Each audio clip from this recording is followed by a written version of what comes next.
সদাচরণ নিজে তো করব, যদি কেউ আমাদের সাথে দুর্ব্যবহার করে তাহলে আমরা তার সাথে ভালো ব্যবহার করব। এবার আল্লাহ সুবহানাহু ওয়া তাআলা হামিম সেজদার মধ্যে পেশ করেন যে দেখো, ওয়ালা তাসতাইল হাসানাতু ওয়ালা সাইয়াতু, ভালো আর মন্দ কখনো সমান নয়, ভালো কথা আর মন্দ কথা সমান নয়, ভালো কাজ আর মন্দ কাজ সমান নয়।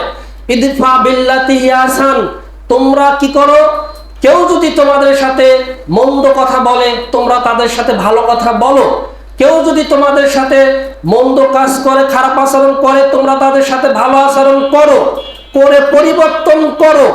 কেননা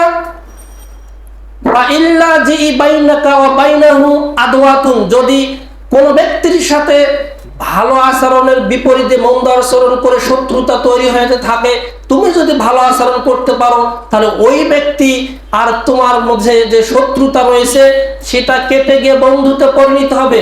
তা আন্নাহু আলিউন হামিম, বরং সে তোমার বন্ধুত্ব হবে অন্তরঙ্গ বন্ধুতে পরিণত হবে। কেউ যদি আমাদেরকে একটি গালি দেয় আমরা কয়েকটা গালি দিতে প্রস্তুত, কেউ যদি আমাদেরকে একটি থাপ্পড় দেয় আমরা কয়েকটি ঘুষি দিতে প্রস্তুত, কেউ যদি আমাদেরকে লাঠি দিয়ে প্রহার করে আমরা তাকে ছুরি বা বিভিন্ন ধারালো অস্ত্র দিয়ে তাকে কতল করার জন্য প্রস্তুত।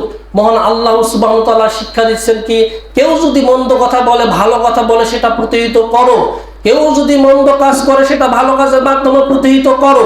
আর এই তোমার ভালো কাজ ভালো কথা তার মাঝে এমন একটা তোমার বিশ্বাস আনে দিবে, সে শত্রুতা থেকে বিপরীত হয়ে যাবে অন্তরঙ্গ বন্ধু। কার কথা? মহান আল্লাহ সুবহানাহু ওয়া তাআলার কথা। কিন্তু আমরা নিজেই 100 হয়ে যাই, নিজেই বীর পুরুষ হয়ে যাই, নিজেই ক্ষমতা প্রয়োগ করি, নিজে অর্থ প্রয়োগ করি অন্যের বিরুদ্ধে লাগার জন্য, অন্যকে শাস্তি দেওয়ার জন্য, অন্যকে কষ্ট দেওয়ার জন্য, অন্যের ক্ষতি অন্বেষণ করার জন্য আমরা লেগে থাকি। এগুলো মোটেও উচিত নয়।